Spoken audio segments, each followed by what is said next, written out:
But dear, welcome to Emizari News. Good morning, good afternoon, good evening, depending on where you are listening to us from. If this is your first time on this channel, don't forget to hit that subscription button. Just hit it fast, fast, fast. That's the first thing. And don't forget to like, don't forget to comment, don't forget to share, don't forget to on your notification button so that whenever we drop our news, you will be the first. I will collect them while listening to the news proper. As I'm talking to you today, the president of Nigeria was under attack in his own town. The Nigeria capital, Abuja, was under attack. A city that should be, protected or have the highest protection, the highest security. The prison was under attack. Everybody saw it. All the military hardware is now in Biafra land because the people that were attacking Abuja are being sponsored by the government. They want to take over the government like they did in Afghanistan.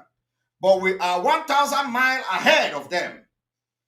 Next year, Nigeria must not exit next year. Everybody's hand must be on deck. We will end Nigeria. Because during the time of this war, it was Biafra versus the world. The United States official position was one of neutrality, but people didn't know. Considering the Nigerian responsibility of the British, that some interpreted the refusal to recognize Biafra as favoring the Nigerian government. That was not the case. But because the people then don't have the knowledge of what was going on. Today, we are in the government in different countries of the world. And not such thing will pass us by this time around. We're going to turn stone from Europe to America to Asia. We're going to turn every stone. It is never going to repeat itself. However, this was not the case. We have unraveled the United States secret document from the Department of State suggesting that the U.S. was about to throw their weight and support for Biafra. But we're unaware of the fact. Biafra people were unaware of this fact because those who should have represented Biafra in the United States were all betrayers. They were all betrayers. Just like you see today, they have betrayed Mazi Nnamdi.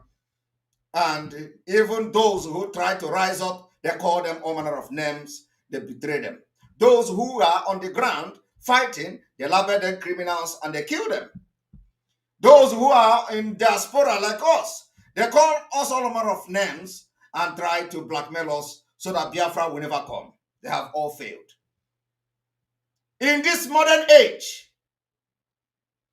this will never repeat itself. We will turn every stone in Europe, Asia, America, and we are ready and we are already turning these stones. We are doing that already. From 1968 onward, the war fell a form of stalemate with the Nigerian forces, unable to make significant advances into the remaining areas under Biafra control. Biafra, Kechie, Biafra, sealed everywhere. It was a surprise. Biafra controlled area.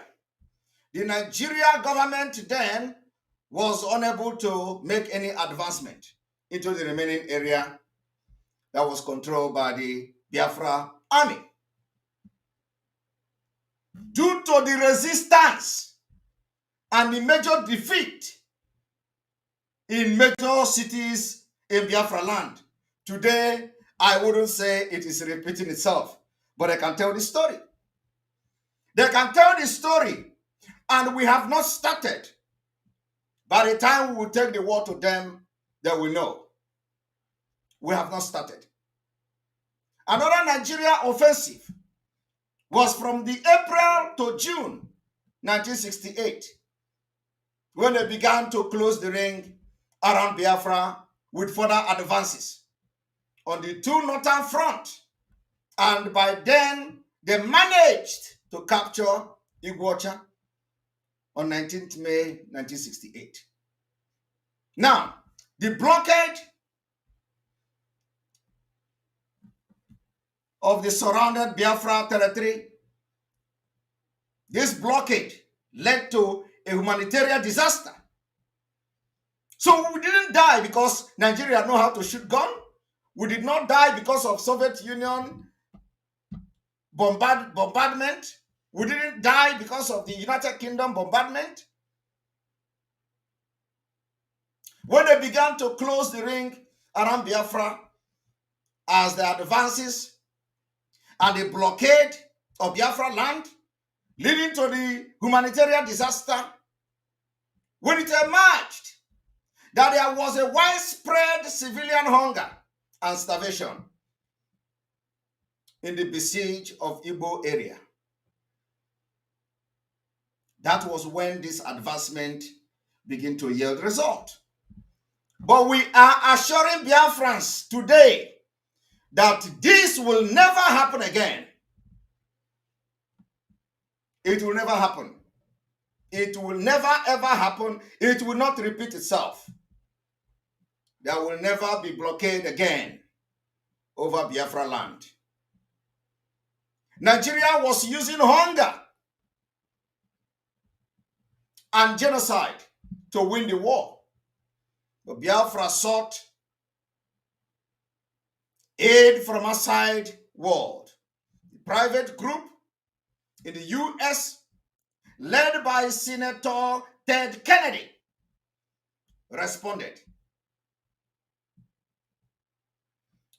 No one has ever been held responsible for the genocide against Biafra people. We are going to revenge during the time of this uprising. We will revenge the killing of Biafrans in due time. We can never forget. We will never forget.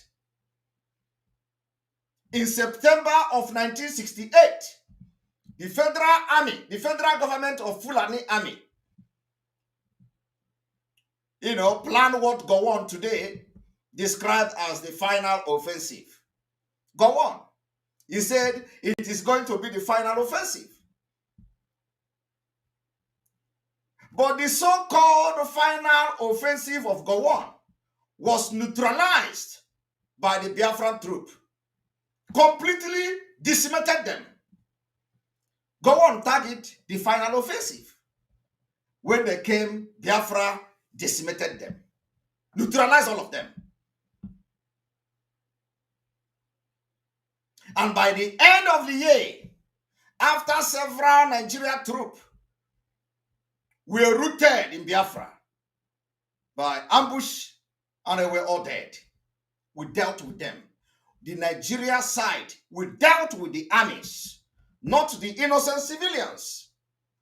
It was a defensive war. This time around, we are not going to fight a defensive war. This particular freedom of Biafra must come. Must come. It will start this coming year. In the later stage, a southern military government offensive managed to break through. This will never happen again. We are this particular movement to restore Biafra. We are promising Biafra people that it will never happen again. Never again will it happen. This time around, we will prepare. And we are preparing. It will never happen again. However, in 1969, the Biafra launches several offensives against the Nigeria Fulani government in the attempt to keep the Nigeria off balance starting in March, when the 14th Division of the Biafra Army recaptured Owerri and we moved towards Iguacha, Port Harcourt today. But we halted just north of the city. We promised Biafrans today that it will never happen again. If we find ourselves in the middle of war, in order to restore our freedom and to exit evil Nigeria that is about to swallow us, this will never happen again. I will not stop this broadcast without also mentioning the May of 1969.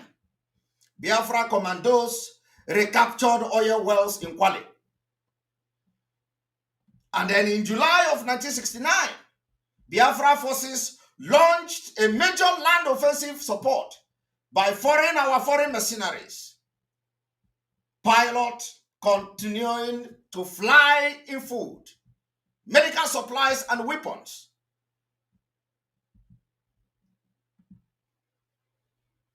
Most notable of the mercenaries was the Swedish Count Carl Gustav von Rosen, who led the air attack with the 5 Malmo MFI-9. And I want you people to understand today that Malmo is a Finnish name.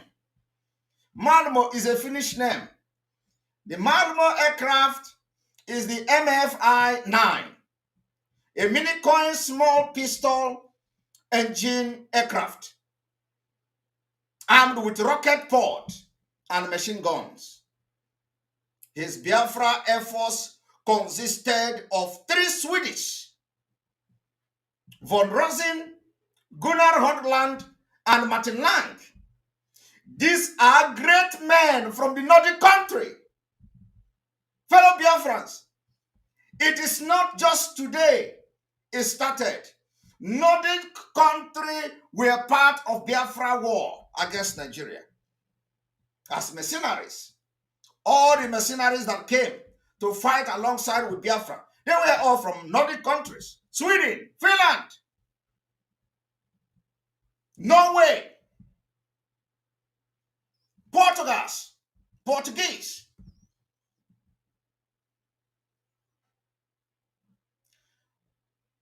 I want to tell you people today that a lot have changed. A lot have changed. We are no longer taking our shower just by the stomach. We now bathe ourselves completely. We don't bathe in the stomach. During this time of this Biafra war, I believe Biafrans were bathing in the stomach. Today, we can, tell you that we bathe completely. We go to shower, we bathe completely. It will never happen again. The experience of 1967 to 70 will never ever happen again.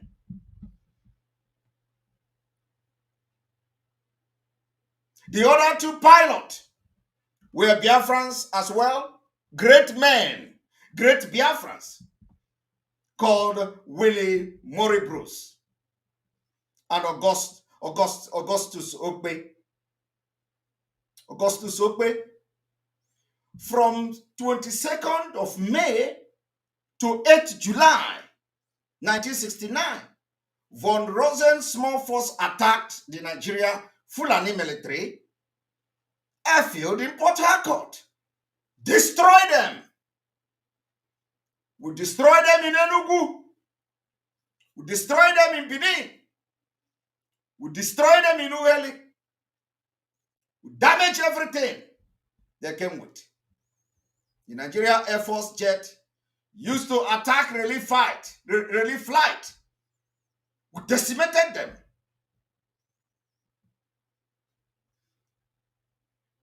I want to tell you, they are going to see more. including a few of the MiG-17 and A-3 Nigeria 6 Ilosin 1128 bombers that were used to bomb Biafra villages and farms on daily basis.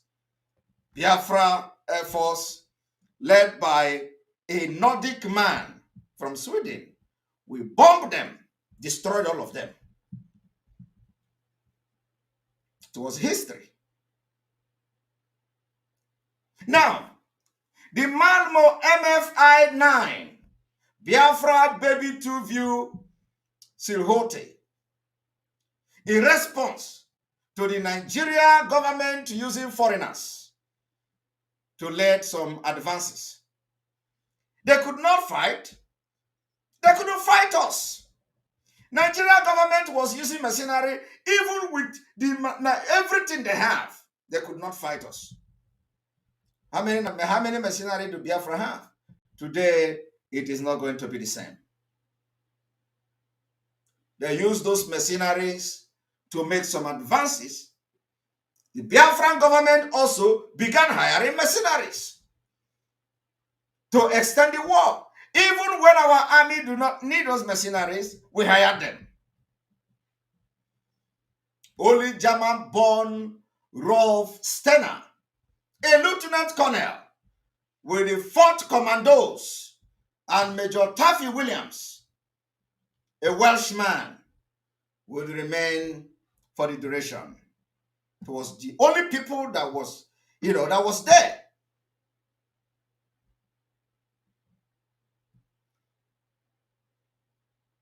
And of course, I want you all to understand that the great men that fought for this particular war, their list are endless. Their lists are endless. Do we mention the Achuzier? Do we mention the Effiong? Which one are we going to mention? Biafra had men.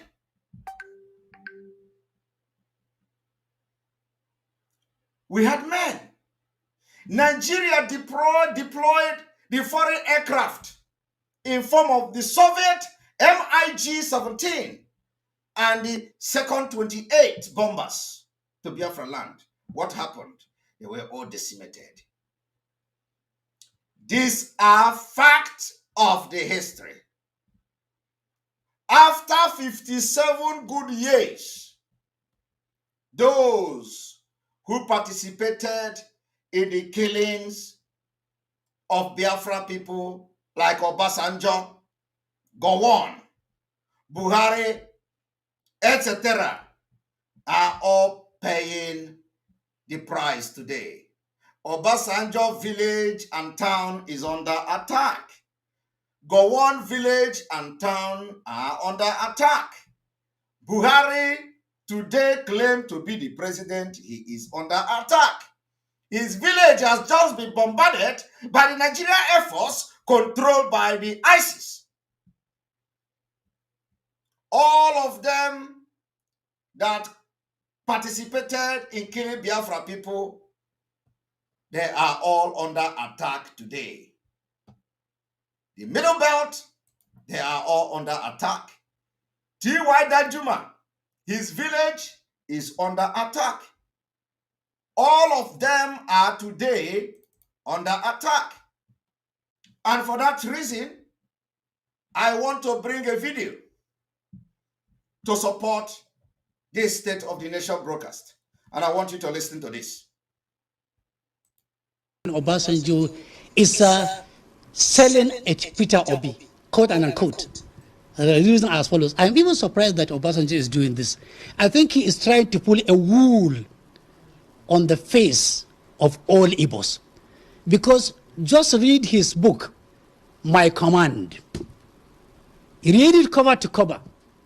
Inside the book, he was so proud to own up to the entire role he played in decimating the military of Biafra, in cowing them into submission, in annihilating them, in defeating them. He took over the entire credit of the fail of Biafra agitation that led to the civil war. Not only that, after the war, it was unilaterally agreed, internationally and locally, that there should be reconstruction, reconciliation, rehabilitation. Nobody was reconciled. Igbos were not reconciled. They are still agitating. Nothing was reconstructed. They are still facing dirge of infrastructure. Nobody was reconciled. And Obasanjo was there. He had an opportunity to reconstruct, rehabilitate, to reconcile. Rather than doing that, he left them in full of their blood. I'm therefore shocked that Igbos are now swallowing Obasanjo's trading, hook, line, and sinker. When documented history is there, gazetted, the role he played in leading Igbos to what they were then, 20, 30, 40 years back. Okay. Luckily for them, they are beginning to recover. Therefore, it's surprising that he's selling Obi, and Obi is believing him in spite of documented history of the crime he committed against the entire Igbo nation. Maybe he has meditated, maybe he has prayed over, maybe he is lamenting, and he wants to correct the wrongs. The answer is better left to Obasanjo. Okay, a very interesting perspective you've got. I command.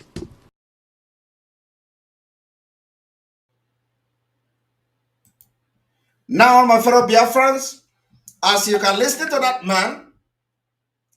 man said Obasanjo committed crime against the Igbos by killing Igbos during the Biafra War.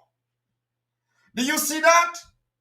After they have killed the Igbos, the Biafra people, and Obasanjo was boasting in his book, and today it was no longer Nigeria. They have now shifted the killings of the Biafra people to one individual who boasted of participating in the killing of Biafra people. I want to make it very clear that Obasanjo killing of the Igbos was not Obasanjo. Obasanjo was working under Nigeria.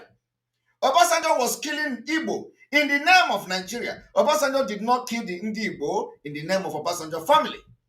So when the Fulani have continued and they have finished using these people to kill their own people, they will turn around and blame it on them. They will turn around and tell them to take the responsibility. They will turn around and expect the person to apologize. Today, when they are now using Hope Uzodinma to kill Igbo people in Imo State, he thinks he is serving Nigeria. When they are using Omahi to kill our people in Ebonyi State, Omahi will think he is serving Nigeria. When